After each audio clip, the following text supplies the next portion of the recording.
I read this book 4 times, and the lesson it taught me changed the way I used to write cold emails.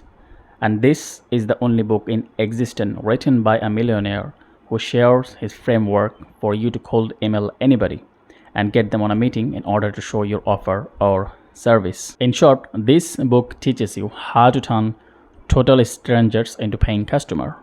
Thus, you gain the ability to print cash in demand. So, this video will not just be about theoretical cold email tips and lesson from the book. It will be practical. And we are going to write 3 cold email using the framework from the book. The structure and format will be the same, but the content will be slightly modified because I'm also sharing my experience that worked for me. So the most important things that determines that if you're gonna get a reply or not, the open, because this is your one and only chance to not only stand out in the crowded inbox but also show that you know the person, you did enough research, and you care about the work they are doing. This helps you break the ice because there's a reason we called it cold email. You either say something about their work, or you give them a compliment, or you can relate to them somehow, but it has to be very specific because email opening like, hi, I watch your video and I like what you're doing is getting old, and it's not gonna help you break the ice. For instance, I'm a thumbnail designer and I want to work with a YouTuber whose name is Ali, and this is how I'm gonna write the opening. Hi Ali, hope your week is going well. I really enjoyed the recent video we posted about 12 apps that help you run $4 million business. It was really helpful. I picked up some of the apps for my personal uses, especially the newsletter app you mentioned. It's a game changer. See, I'm going into very specific details, and these details matters because you want to connect with them somehow. People will forget what you said, but people will never forget how you made them feel. However, don't go overboard with crazy compliment and crazy details like a stalker would do.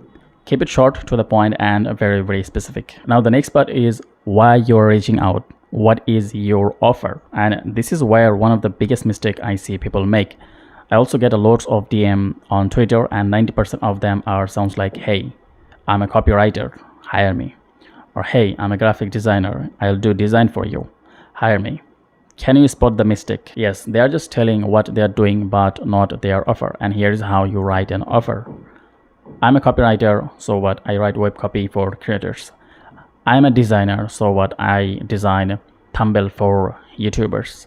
You might notice if you want to create offer, you have to be very specific. And the reason you want to be specific is that if you give people more than one option and they have the ability to say no, then they'll just not respond to your email at all. Let's say you are a graphic designer and you're writing your offer in a bullet point and sending the emails like, hey, I'm a graphic designer, I'll do logo design for you, I'll do banner design for you, I'll do your YouTube banner, and I'll do your website design. If you send me an email like this, I'll have to sit down and I'll have to think about it. I'll have decision fatigue because I don't even know you, and you are giving me the option and you are letting me do the work instead of you coming with an offer that I can say yes or no to. And if you say you are specialized in something, let's say you are specialized in only thumbnail design, then that's automatically makes you stand out in the market. Imagine you need a thumbnail designer for your YouTube videos, and there is 2 emails sitting in your inbox, one listing out all the bullet points and others specifically saying that he does only thumbnail design and he'll do thumbnail design for you.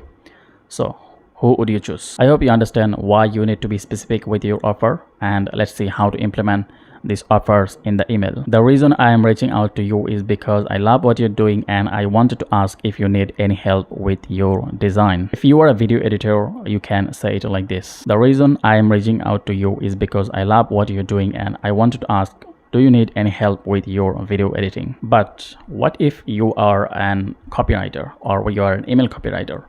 This is the bit tricky because since you are gonna reach out to business or entrepreneurs, they might not need copywriter at the moment. So if you want to increase your chances of getting a reply, check out their website, opt into their email newsletter, and see if they have any welcome sequence or they have any problem in the website, so you can mention that problem in the email. For instance, the reason I'm reaching out to you about website name, I like what I've seen on the website and I've subscribed to your newsletter but didn't receive any welcome email, which might be hurting your conversion rate. This is just an example. There are many other ways to go about it. You can tweak this and you can come up with your own example or the problem you've seen on the website. Next up, case study. It's time to show what you are made of.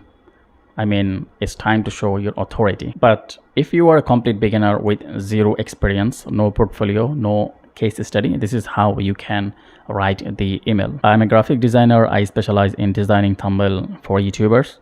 I already went ahead and improved your previous video thumbnail. This process helps you set foot in the door because you don't have any experience, you don't have any portfolio, you don't have any case study, and you might don't even know how to design a thumbnail. Let's say you send 10 emails like this. Even if you don't get a reply, now you have a portfolio at your disposal. You are more experienced than before, and with experience come confidence.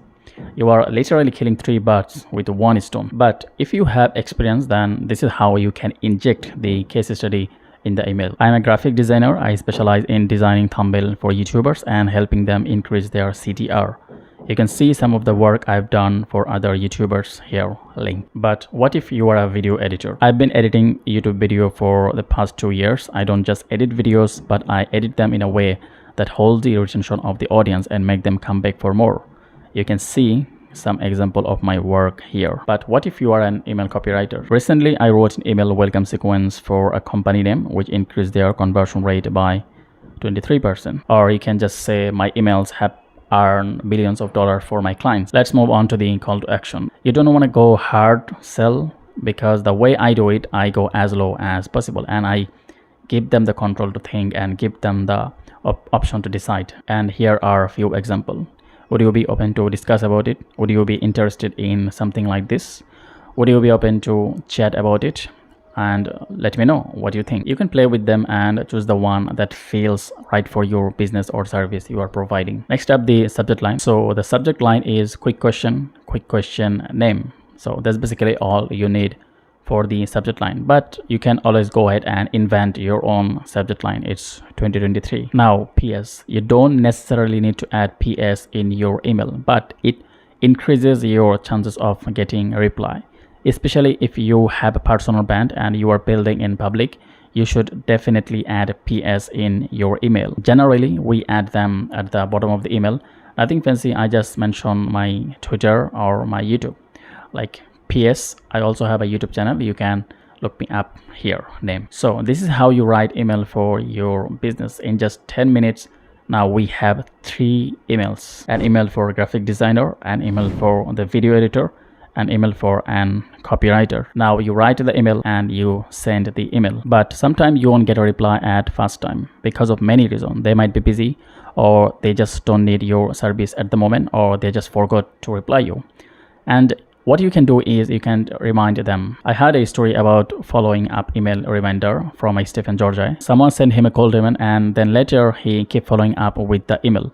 Stephen didn't need the service at the moment, but because of that person keep following up with the email, when Stephen needed the service, he just say, okay, I need this task done. Can you do that for me?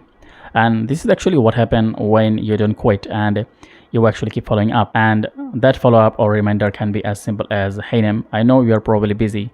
I just wanted to give this a gentle nudge. Some people follow up every 3 days and I don't do that. I follow up after a week, generally sometimes 10 days, because I don't want to come across like selling hard. So this was all about how to write cold email that works. Before I end the video, I like to say something about mindset. Be optimistic, but don't assume, oh yeah, I'll get him as my clients. Send more emails, but send personalized email. Go for the quality, not quantity. And the most important one, remember, you only need 1 or 2 clients to change the course of your life. Keep trying. It is possible and it is not impossible. If you find this video helpful, don't forget to hit the subscribe button.